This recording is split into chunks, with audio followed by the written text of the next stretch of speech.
एवं 10+4 एलकदही जी के चरणों में बारंबार इच्छामी इच्छामी इच्छामी। गुरुदेव, जो मेरे मन में जिज्ञासा है वो मैं आपके सामने रख रहा हूं। जो व्यक्ति जो है नहीं वो दिखाने की कोशिश करता है। जब कानूनी स्थिति में हम आते हैं तब देखते हैं कि व्यक्ति वाहन खरीद लेता है और उस पर बड़े बड़े अक्षरों में लिखवा लेता है विधायक प्रतिनिधि, सांसद प्रतिनिधि, पत्रकार, फला फला। जो है नहीं वो दिखाने की कोशिश करता है, प्रभाव डालने की कोशिश करता है कानून।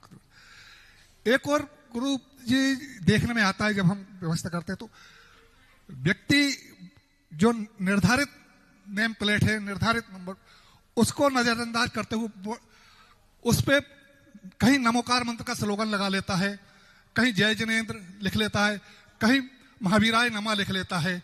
तो इस तरह से जैन धर्म की और नमोकार मंत्र की अवमानना करता है। उन्हें समझाते हैं, कहते हैं तो आप कितना जानते हो हमें पता है, हमें भी ज्ञान है। तो इस तरह की जब हम व्यवस्था देखते हैं तो बड़ा अजीब लगता है, कहाँ तक उचित है। और एक और गुरु जी ये देखने में आया कि बड़े बड़े मकान जो बना लेते हैं व्यक्ति, उस पर जो नेम प्लेट लगाते हैं उसमें नमोकार मंत्र बड़े बड़े अक्षरों में लिखवा लेते हैं। तो क्या ये उचित है? ये मेरी जिज्ञासा। अपने इष्ट देव का नाम लिखाना आदि में निषेध तो हम नहीं कर सकते। बस ये है कि बाहर नेम प्लेट लगा दें अच्छे भगवान की और अंदर गलत काम करें, वो गलत है। अब कोई शराब की दुकान हो और उस पर लिख दे महावीराय नमः, तो वो गलत है। लेकिन सामान्य था अपने श्रद्धेय को अपने किसी भी प्रतिष्ठान पे किसी पे लिखने में, इसके संबंध में जैनागम ने कहीं मना नहीं किया।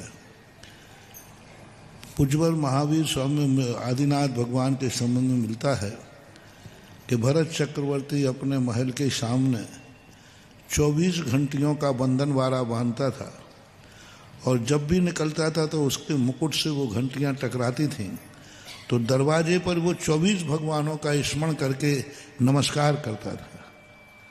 आते जाते समय उसे 24 भगवान की स्मृतियां दिलाती थीं। तो ऐसे उल्लेख अपने यहाँ शगुन के रूप में मिलते हैं और ऐसा कहा भी गया है वास्तु में कि अपने दरवाजे पर, अपने आदि पर अपने इष्ट देव का स्मरण या इष्ट वाक्य, शगुन वाक्य लिखाना चाहिए। कोई भी व्यक्ति नज़र उठाएगा तो कम से कम एक बार पढ़ेगा कि जय जिनेंद्र। तो एक उच्चाटन मारन नीति होती है। मंत्र के दो रूप होते हैं। एक होता है उच्चाटन मारन, तंत्र विद्या में आता है। तंत्र विद्या में एक उच्चाटन मारन विद्या होती है और एक सामान्य शांत विद्या होती है। दोनों विद्याओं से एक लिखता है बुरी नजर वाला तेरा मुँह काला, ये तंत्र विद्या में उच्चाटन मारन नीति कहलाती है। और एक लिखता है जो इस तरफ देखेगा वो सबसे पहले पढ़ा जय जिनेंद्र, तो उसका प्रभाव वैसे ही खत्म हो गया। बुरी नज़र वाला जैसे ही उस पर देखेगा जय जिनेंद्र, यानी उसके अंदर के परिणाम अपने आप वो दो चीज़ें, एक वाइट कलर पोत देता है तो सारी जो एनर्जी है रिफ्लेक्स हो जाती है, और एक काला कलर पोत देता है कि उसको देखते उसका बुरा हो जाए। एक काली हंडी लटका देता है मकान के बाहर और एक मंगल कलश लग देता है मकान के बाहर। दोनों का रीजन है नकारात्मक शक्ति को अंदर नहीं आने देना। उसने काला मटका लटका दिया कि तुमने मेरा बुरा किया तो जा तेरा भी बुरा हो, और मंगल कलश रखने का हद है कि तूने भली मेरा बुरा विचारा हो लेकिन तेरा भी भला हो।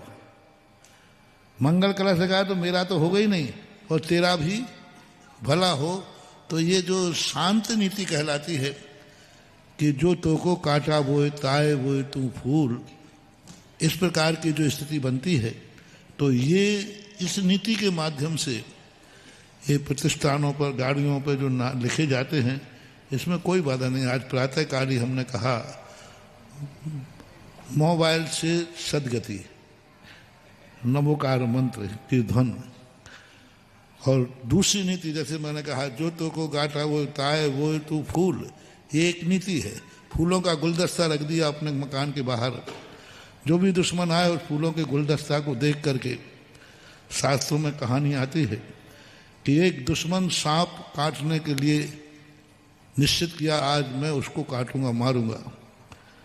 राजा भद्र था, उसने कहा कि जब मैंने उसको मारा होगा तब वो मुझे मार रहा है। उसने बामी से लेकर अपने घर तक फूलों की सेज बिछा दी, दोनों तरफ दूध के कटोरे भर दिए।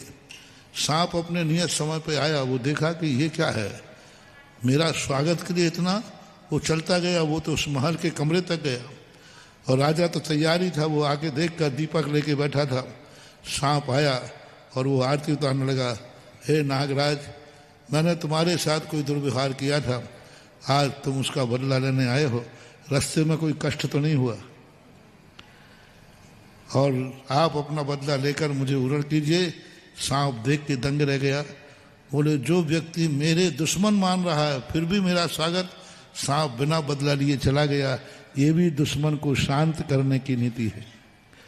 जो तो को काटा वो चाहे वो तू फूल।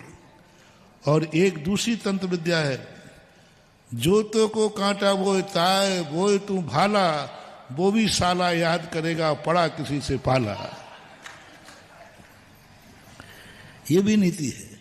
तो हमारी धार्मिक नीति है, उसमें ये नीति बुरी नजर वालों के लिए शांत करने के लिए शुभ संकेतों के उल्लेख मिलते हैं शास्त्रों में। बस इतना ही है कि शुभ संकेत लिखकर अंदर अशुभ कार्य नहीं होना चाहिए, ये ध्यान रखना चाहिए। थोड़ा सा ये कष्ट होता है, जैसे गाड़ियों की नेम प्लेट पे वाहन पे लिख लेते हैं नमोकार मंत्र, और वहां पे कोई चलते ही रास्ते व्यक्ति खड़ी है गाड़ी और पीक थूक दी, पान की थूक दी, तो यहाँ अब मानना इस चीज की वो कष्ट होता है। पेपर में जब फोटो छपती है महाराज की भगवान की, तो वो जाके, क्योंकि फोटो जैन के पास तो जाएगी नहीं, वो जाकर फिर चाट के ठेले पर, रद्दी ठेले में मिलता है, तो फिर उसके लिए अवमानना नहीं मानी जाती है, क्योंकि छापने वाले की प्रभावना का लक्ष्य था, ऐसा तो होता है। ममता जी अपनी